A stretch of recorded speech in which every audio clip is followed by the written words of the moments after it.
Bonjour mes chers amis. Aujourd'hui nous allons parler de la myopie, qui est une épidémie silencieuse et croissante.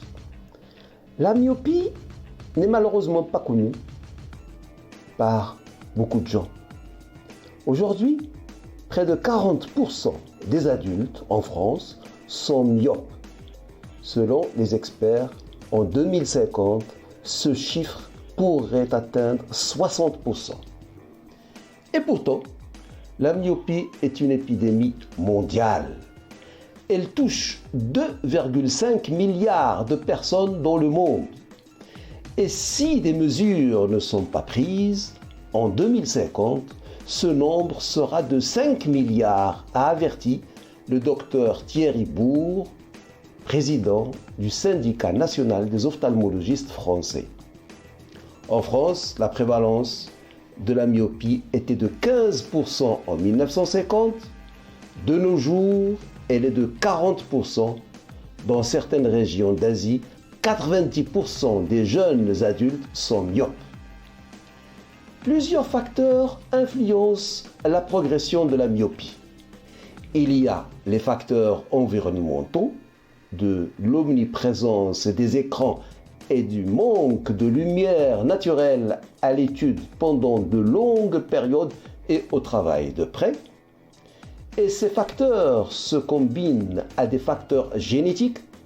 Un enfant a 2 fois plus de chances d'être myope s'il a un parent myope et 3 à 8 fois plus de chances si ses 2 parents sont myopes. En outre, la myopie entraîne un risque accru de glaucome, de cataracte, de décollement de la rétine. Nous devons agir rapidement pour mettre un frein à cette épidémie. Et nous pouvons le faire en utilisant des choses dont nous disposons déjà. Lunettes, lentilles de contact, gouttes pour les yeux, a souligné Madame Bour. En outre, nous pouvons promouvoir la prévention, notamment en encourageant les gens à augmenter leur exposition à la lumière naturelle. Un sondage a montré la méconnaissance de cette maladie. Je vous donne ces résultats parus sur Internet Medscape le 14 juillet 2022. Dans un sondage Ipsos réalisé en avril auprès de 3601 personnes, 43% ont déclaré être myopes. Mais un participant sur 2 ne pouvait pas donner une bonne définition de cette affection.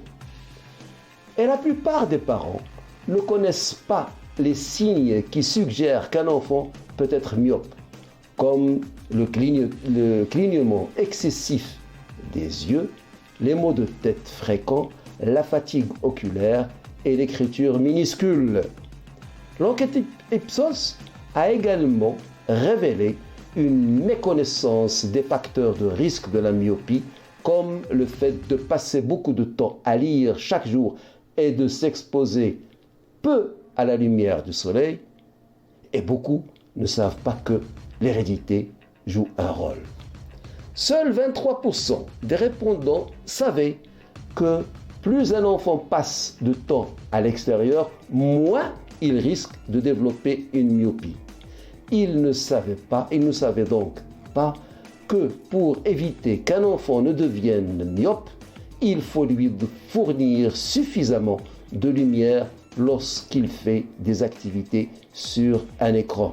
Limiter le temps passé à travailler de près et passer au moins 1 heure par jour à l'extérieur. Selon l'enquête, les enfants de 3 à 6 ans passent 3h30 par jour devant des écrans. Pour les 11-13 ans, c'est un peu moins de 7 heures et pour les 13-17 ans, c'est 7h30.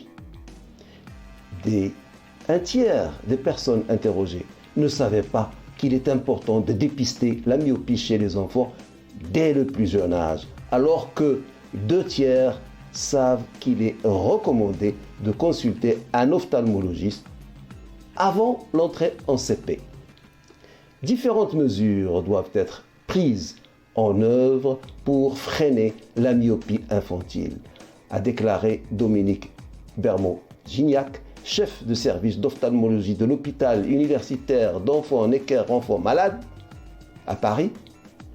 Tout d'abord, les actions préventives comme interdire aux enfants l'utilisation des écrans, favoriser les activités de plein air, réduire le temps passé à travailler en vision de près et instaurer un coucher précoce. Éducation et dépistage, il faut les faire à l'échelle presque nationale aussi. Bruno Assouli, médecin et directeur de l'Institut médical de prévention, a déclaré « Nous avons quatre objectifs.